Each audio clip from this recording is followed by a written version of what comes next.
কোনো লোক যদি অন্ধকার জগৎ থেকে আলোর দিকে আসে, ওই লোকটা বুঝে শুনে আসে আর ওই অন্ধকার যুগে যাইতে চায় না। অন্ধকার যুগ থেকে ফিরে আসা লোকটা যারা আলোর পথে আছে তাদের থেকেও বেশি ভালো হয়, বেশি পরেজগার হয়।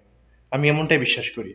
তো নাজনীন আক্তার হ্যাপি যে আগে নায়িকা ছিল, ওই সিনেমা জগৎ থেকে তিনি ফিরে আসছিলেন ইসলামের পথে। আর ইসলামের পথে ফিরে আইসা কি করছেন? মুফতি তালহাকে বিবাহ করছেন। অনেক বিশ্বাস করে। কারণ আলেমরা বিশ্বাসের মর্যাদা দিতে জানে, তাকে ভালোবাসবে, তাকে ইসলামের পথে রাখবে। এই ভেবে তিনি এই আলেমকে বিবাহ করছে, অন্ধকার যুগ থেকে আলোর পথে আসছে। কিন্তু এই তালহা, মুফতি তালহা কি প্রতিদান দিলেন? সে ৯টা বিবাহ করছে।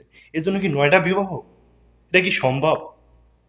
আপনি কোন ধরনের আলেম ভাই একটু বলেন তো? মিডিয়ার তথ্য অনুযায়ী হ্যাপি আবার কথা তো অনেকটাই সত্য এবং গ্রহণযোগ্য, লজিক মনে হয়। সেক্ষেত্রে আপনার কথাগুলো সম্পূর্ণ দুর্বল এবং বাজে মনে হয়। মনে হয় যেন আপনিই দোষী। আপনারা যদি এমন করেন তাইলে আলেম সমাজের উপরে মানুষের আত্মবিশ্বাস কিভাবে থাকবে বলেন তো?